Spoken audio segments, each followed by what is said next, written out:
All right, what is going on, everybody? Hope everyone had an amazing Easter, Passover, whatever you celebrate this weekend. And yeah, very excited today, everybody. Very big day for me. I guess like personally slash professionally as well. Other than it being Monday, it's funny. I'd like how appropriate. I'm curious to people's thoughts here. How appropriate are April Fool's jokes in the workplace? Like what you're like, oh well, hey, that's not cool. I kind of lean toward not doing it just because it's like there's some pretty. It's like, oh yeah, just so you know, this thing happened because like work stuff. I feel like you could. It's like it's only going to be like really negative things. Either way, it'd probably be pretty cool. So happy April Fools to everybody as well. This is not an April Fools. I've got some kind of really awesome, amazing news. I just got my very first copies of Innovative Seller. So the book, it's official, it is live, it is a physical thing now. You can pour through it. My 9-year-old started to read it. I don't think he has any clue what the hell is going on, but it's exciting. I'm very excited. Most of you who are on this have probably already purchased a copy of the book. If not, please, turn it up. We're trying to get more sales here. Next week is a big launch. I'll drop the link in here for everybody too. So if you have not bought your copy, what are you waiting for? And you get access to the community. We just did the Innovative Seller as well too. So probably just like have this up, right? It's like isn't that what people do with like their own book? They like just put it up behind. I'll do that later. So I do have it up there. You can see over there. So yeah, pretty exciting for me. It took a long time to get here. Some of the things that I'm going to talk about today are straight from the book. So it's been a labor of love, as they say. So I'm excited, and thank you everyone for the kind support. Like I said, I'm excited. I really think this book is going to help to kind of change I think some mindsets in sales. And so today I'm going to cover for this one again this idea of how do you turn your tech investments into real gains and real ROI. Uh, I think many of us understand that, there's a lot of promise of technology, and one of the principles, and it's kind of nice, man. I can like physically hold it now, which is pretty cool. One of the principles in the book, the very first C, is this commitment to technology and AI proficiency. And within that, each principle. And feel free. I think I skipped over my normal part, which is feel free to comment in where you're joining from. It's always fun. We've got quite the international crew here. Usually we've got people from all over the world. So I love seeing it. And then also I like to see like your roles as well too, because if like I start to see like, hey, we've got a lot of leaders or a lot of reps, and I'll try to make it even more relevant. So again, the first C, and again, if you all, I think you'll get your books. Some people might start getting them this week, I think. But if not, you'll get them next week whenever everyone else gets them as well too. I haven't like read through it like cover to cover again. I feel like I've read it 500 times. So, but yeah, there's like, we've got like illustrations from our like buyer personas and what goes into the buyer persona. Also, in case you all know, when you do buy the book, you also get a access to the Innovative Seller community for free, and that has a ton of resources from the book. So even some of the things I'm talking about today, like you can get, there's a bunch of like free resources in the book. So exciting. So there are three pillars. So each principle has three pillars, which are really just like ways to make things more actionable. Like what I realize is I hate reading books. I shouldn't say I hate reading them, but books that are like very like only philosophy, like this is what's new, this is what's different, and you figure out how to apply it. I think if you're a salesperson or sales leader, you got less time than ever. You've got less time than ever, and you also don't have a bunch of time to be spending on building a bunch of new processes, right? And so my goal with the book in particular was to try to build something that would be very actionable, and that's where these kind of pillars come in, and really try to help find ways to drive like real ROI from some of these things, right? It's pretty interesting. I saw this stat: 63% of sales orgs are ramping their tech investments, but 37% of reps strongly agree their organization utilizes their tech stack, right? So we are sold a bill of goods with technology that it's going to change everything. It's going to make our sales team more productive. But, you know, how is it actually going to do that? Right? How is it actually going to, help us to do any of these things? Right. So, all right. So, first thing I'm going to talk about is this idea of engineering technology to match customer behavior changes. Um, some of the things that I want to talk about here, and the second one in particular, technology and process, I think is really going to resonate with a lot of you. Um, but I do feel like one of the things that we have to think about is how do our customers want to interact, right? So when we think about these three pillars, right, our focus is on using technology to create a better experience for our customers, right? This technology should not just be for us. We should be thinking about that. We should be making sure that we are not trying to do things. And whenever we talk about the second C, which is current go to market, we talk more about personalization. But the other thing technology should not be is, well, Jake, how can I automate more things? I think the interesting part is, for whatever reason, we've become fixated on technology automating things and not looking at the results of kind of pre or post automation. And so we kind of dive in with these promises. Because again, this first pillar is really a lot about that idea that we should be engineering technology to match customer behaviors. Like that is where this is at. We should be looking at technology and not just saying, okay, how can this make my team more productive? It's how can this make my sales process more productive? And maybe that's a piece of technology that allows my customer to look at a demo ahead of time, that allows them to read a one pager ahead of time. Where can I put in place technology that's going to help them as well too? I also think the ways to think about ROI is scalable personalization. And this is a word, and I almost hate using its word, but it is pretty much the right way to think about it. Um, we've been throwing out this idea of personalization at scale for, I don't even know, probably 2000. When did I hear that for the first time? 18, maybe 2019. So 5 years or so I've been hearing this. But the problem is we tried to make it personalization at scale. Instead, what people try to make is personalization automated. Again, you've heard me say this many times, that scalable does not equal automated. Okay. And so like if you really want to see the ROI from your tech stack investment, stop thinking of scalable and automated in the same way. Instead, it's how can I make the things that my best people are doing scalable? That doesn't mean automated. There still can be a human component, and probably should be a human component. So again, I talked a little bit about this first one, which is again engineering technology to match the customer behavior change. So again, I talk about in the book, I talk about things like, look, we're used to an experience where I get complete transparency. I know what pricing looks like. I know when it's going to get shipped. I know when I'm going to see value. That's the world we live in, and things are becoming more and more real time. But again, in B2B, we kind of traditionally hold things back. We're not thinking about the tech that we're putting in place and how it's enhancing the customer experience. And that's got to be a big part of, what we do here. Okay, I'm going to get into some of these next ones. So number 2, ensuring technology and processes are intertwined. Oh my gosh, my friends, this is a really, really big one. Okay, if you do not have this mindset, what I see more and more and more. Oh, here's a link to the community as well too.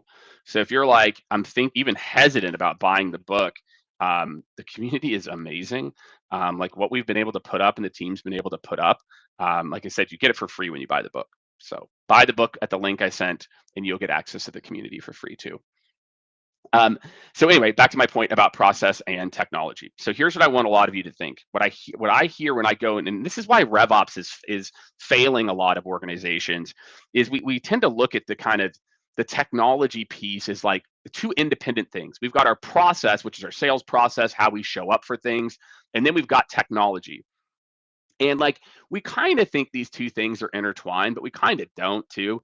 Meaning like what I see us do quite a bit is we say like, you've got your sales enablement team or sales leadership over here trying to solve a bunch of process problems. And you've got the technology team over here, like focusing on the integrations and things, which isn't the end of the world. As you grow and scale, you have to have some amount of specialization. But the gap that this has caused is we're not looking at the bottleneck. And in the book, one of the concepts that I talk about here is that one, everything is a process problem.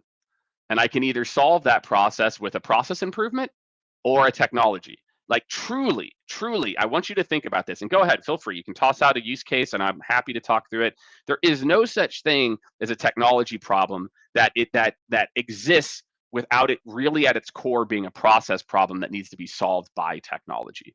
And so I want you guys to think about that in particular, which is a lot of times we start to solve a bunch of little solutions here, but we haven't identified the bottleneck.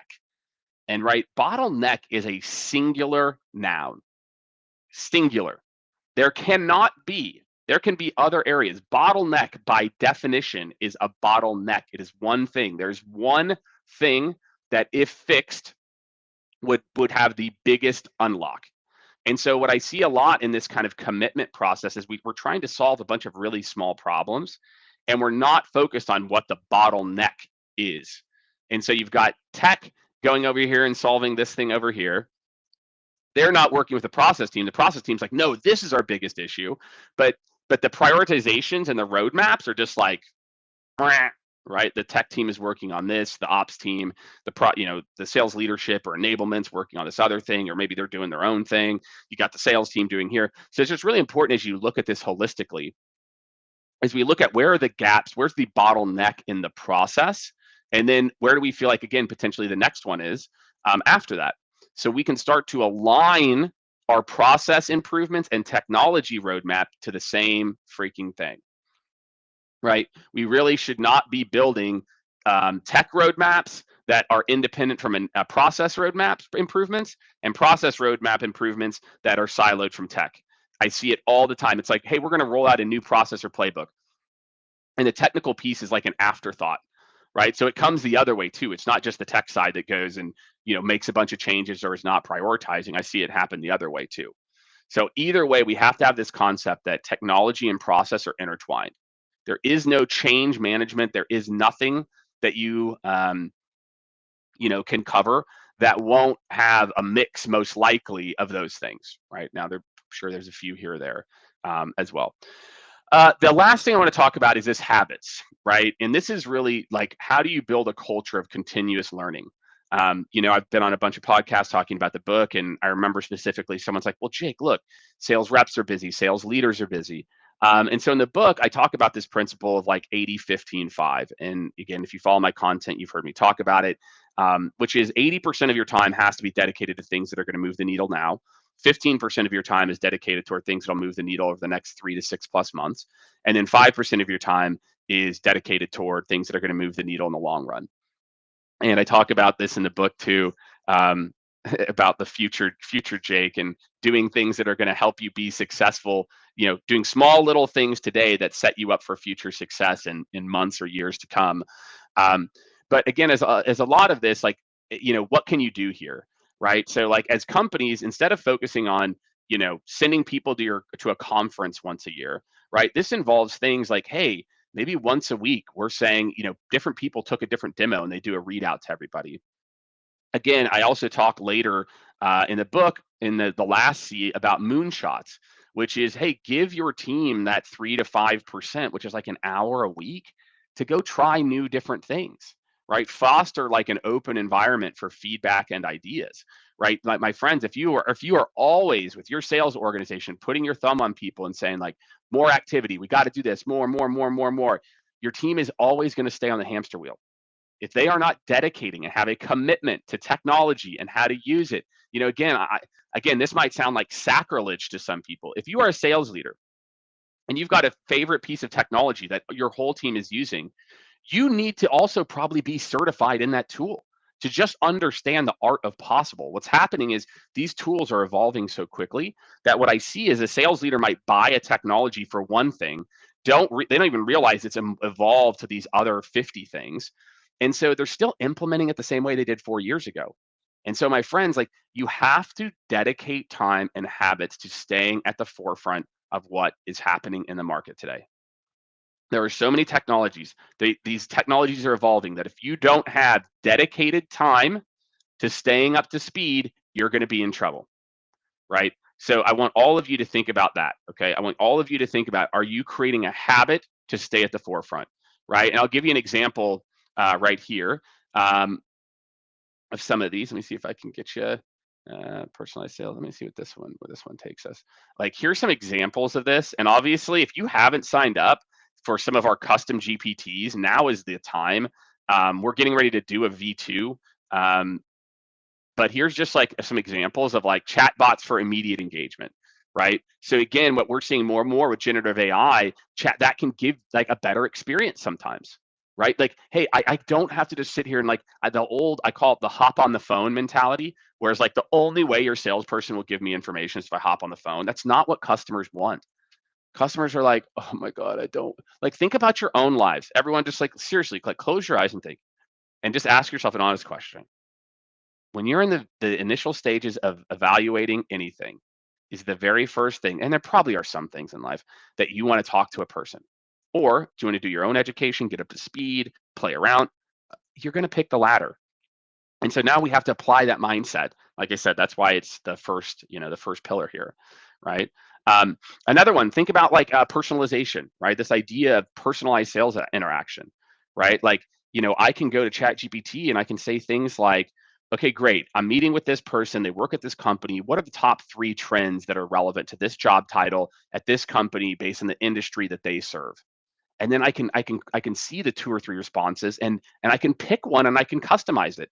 So instead of having, my boss tells me I can't do 10 minutes of research, so you don't need to anymore. I can just do some very basic stuff and in 2 or 3 minutes get a really good snippet that I can customize. So I truly can do customization at scale, right? And like I said, these are pretty amazing. Like it's a really easy investment of 50 to 75 bucks for any of you out there, outside of the book, obviously, is to sign up for our custom GPTs. So if you're like, Jake, I don't even know how to use this stuff. I just used the other day, one of the GPTs you get access to is the meeting summarizer GPT. Look, for all my Gong folks out there, lots and lots of love.